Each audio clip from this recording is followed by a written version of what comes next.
ही हम आत्माएं स्थिर होने के बाद भी चलायमान दिखती हैं, तनों को धारण करती और छोड़ती हैं, पीड़ा महसूस करती हैं, दर्द महसूस करती हैं। वास्तव तौर पे तो श्री कृष्ण जी ने बताया ही है कि आत्मा अजन्मा है, अचल है, अजर है, अविनाशी है। वो केवल कर्मा अनुसार पुराने तनों को जिस प्रकार हम वस्त्र बदलते हैं उस प्रकार छोड़ देती है और नए तनों को धारण कर लेती है, बिल्कुल वैसे ही जैसे हम नए वस्त्र परिधान धारण करते हैं। अब अपने आप से पूछ के देखो कि क्या वास्तव में ही आत्मा के लिए ये वस्त्र धारण करना इतना ही सरल है? हाँ या नहीं? इतना सरल है कि नए वस्त्रों की तरह हमने धारण कर लिया और पुराने वस्त्रों की भांति इस तन को छोड़ दिया? क्या इतना सरल है? नहीं, इतना आसान नहीं है, क्योंकि हमें गर्भ में रहना पड़ता है, कष्ट भोगना पड़ता है। मरते वक्त भी कष्ट भोगते हैं, जन्मते वक्त कष्ट भोगते हैं। देखो, हमें जन्मते और मृत्यु होते समय क्योंकि हमें उन सब का एहसास होता है। पुराने वस्त्रों को तो हम स्व इच्छा से उतार कर परे कर देते हैं। यहाँ पर हमारी गलती क्या करते हैं हम कर्मों में, क्योंकि हम बंधे रहते हैं ना, अपनी आसक्तियों को छोड़ते नहीं हैं। आसक्तियों के कारण ही हम कर्मों से चिपके रहते हैं और उसकी वजह से ही, जैसे कई बार हमारे साथ होता है, अगर आपने ध्यान किया हो तो कोई ड्रेस हमारी बहुत पुरानी भी हो जाती है ना, फिर भी हमारा उसको फेंकने का दिल नहीं करता। आसक्ति जुड़ी होती है हमारी उसके साथ में। बिल्कुल वैसे ही आत्मा की आसक्ति इन तनों के साथ इतनी जुड़ी होती है कि उसका इस तन को छोड़ने का दिल तो नहीं होता, मगर फिर भी छोड़ना पड़ता है, क्योंकि ये तन नहीं छोड़ोगे तो नेक्स्ट तन नहीं मिलेगा। अब किसी ने अगर ये तन धरने ही ना हो, किसी ने ना ये पुराने और ना ही नए कोई भी वस्त्र धारण ही ना करने हो, तो क्या करना होगा? तमाम वस्त्रों को, नए और पुरानों को क्षीण करना होगा। ऐसे ही हमें अपनी आसक्ति पाप कर्मों से और पुण्य कर्मों से जो कि हमें तन दिलवाती हैं, उन सबको क्षीण करना होगा। इसीलिए ही श्री कृष्ण जी ने श्री गीता में कहा है कि हे अर्जुन, अपने द्वारा किए गए शुभ अशुभ कर्मों को ज्ञान अग्नि में, आत्म ज्ञान अग्नि में, ब्रह्म अग्नि में दगद कर दो। जब आप इन सभी कर्मों को दगद कर दोगे तो आप निःकर्मी हो जाओगे और निःकर्मी होके आप अपने निज घर को चले जाओगे, यानी कि श्री कृष्ण जी में ही लीन हो जाओगे। अर्जुन ने पूछा था श्री कृष्ण जी से कि ये ज्ञान मैं कैसे प्राप्त कर सकता हूँ जो आप कहते हो आत्मज्ञान। यूँ तो श्री कृष्ण जी ने अर्जुन को दिव्य चक्षु दे ही दिए थे, फिर भी हम सभी के लिए श्री कृष्ण जी ने ये बताया कि जो भी आत्माएं इस ज्ञान को प्राप्त करना चाहती हैं उसके लिए, कि तत्विधि प्रेणी पाते ने प्री प्रश्नने सेवाए उपदेशंती ते ज्ञानम ज्ञानी ने तत्वदर्शी ने, कि हे अर्जुन, तत्वदर्शी संतों की शरण में जाओ, श्रद्धा भाव से दंडवत प्रणाम करो, जितनी बन पड़ सके आपसे उनकी सेवा करो, और यदि वो आपकी सेवा से आप पर खुश हो जाएंगे तो आपको तत्व ज्ञान का बोध करा देंगे, उपदेश दे देंगे, आपको आत्मज्ञानी और ब्रह्मज्ञानी बना देंगे। जब आप आत्मज्ञानी बन जाओगे तब क्या करना है? जिस प्रकार प्रज्वलित अग्नि में तमाम ईंधन भस्ममय हो जाते हैं, उसी प्रकार आप अपनी आत्मज्ञान अग्नि में, उस ब्रह्म अग्नि में शुभ अशुभ किए गए कृत जितने भी कर्म हैं सभी को दगद कर दोगे तो आप मेरे परम धाम को प्राप्त हो जाओगे। श्री कृष्ण जी ने ध्यान योग भी सिखाया है। श्री कृष्ण जी कहते हैं ओ ऊ में ओम एक अक्षर है, ये ब्रह्म। ब्रह्म कौन हुआ? आत्मज्ञानी जो प्राप्त आत्मज्ञान जो प्राप्त करेगा वो ब्रह्म ज्ञान भी प्राप्त कर लेता है। ब्रह्म ज्ञान जब प्राप्त करोगे तब आप ओ ऊ में ओम एक अक्षर ब्रह्म को भी प्राप्त कर लोगे। तो श्री कृष्ण जी कहते हैं केवल ओम का उच्चारण मात्र से कुछ नहीं होगा, इसको भी व्यवहारिक रूप में, इसको भी प्रैक्टिकल रूप में जानना पड़ेगा।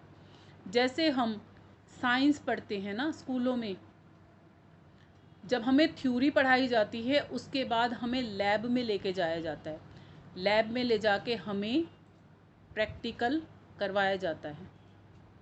जब हम प्रैक्टिकल कर लेते हैं तब हमें थ्योरी समझ में आ जाती है। बिल्कुल वैसे ही श्री कृष्ण जी कहते हैं ओ ऊ में ओम एक अक्षर ब्रह्म को जानने के लिए तत्वदर्शी संतों की शरण करनी पड़ती है। और व्यवहारिक रूप से जब तक इसको नहीं जानोगे, प्रैक्टिकल रूप में जब तक इसको नहीं जानोगे, तब तक केवल उच्चारण मात्र से कुछ नहीं होगा। इसका उच्चारण उन्होंने बताया है कैसे किया जाता है। भारी सभी द्वारों को, जो ये 2 आँखें हैं, 2 नासिका के छिद्र हैं, एक मुख है, 2 कान हैं, 2 मलमूत्र के हैं, भारी सभी द्वारों को बंद करके मन को हृदय में स्थापित करके उस जीते हुए मन से परमात्मा संबंधी सभी धारणाओं से युक्त होकर ओ ऊ में ओम एक अक्षर ब्रह्म का तब उच्चारण किया जाता है, तब उसको प्रैक्टिकल रूप में जाना जाता है।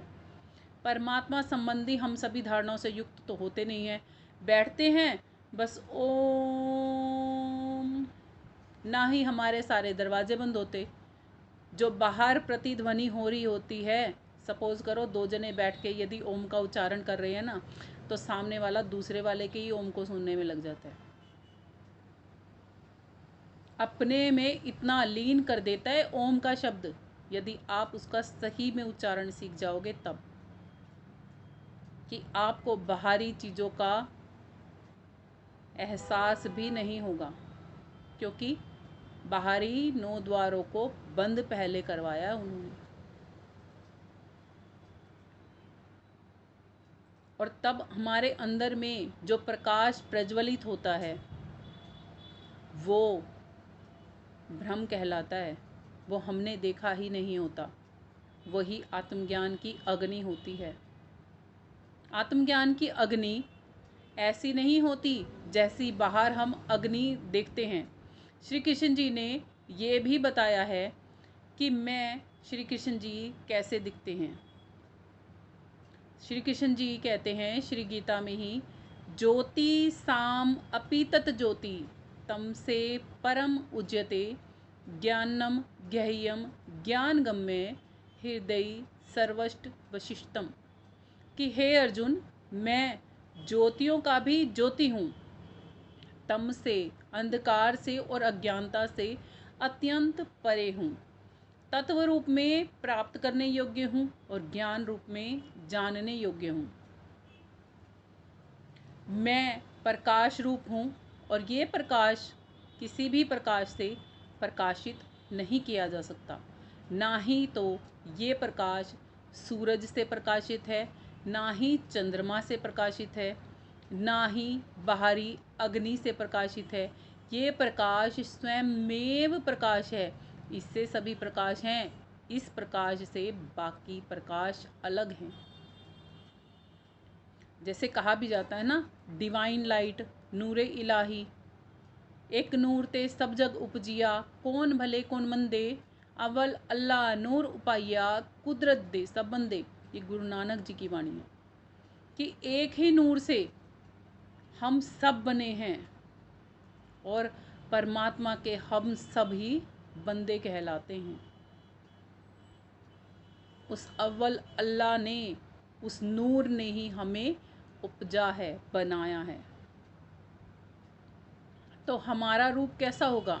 हमारा रूप, हम भगवान का भी रूप है ना, इस शरीर जैसा ढूंढते हैं, इसीलिए ही हमने मंदिरों में भी शरीरों जैसे ही मूर्तियों को स्थापित किया है।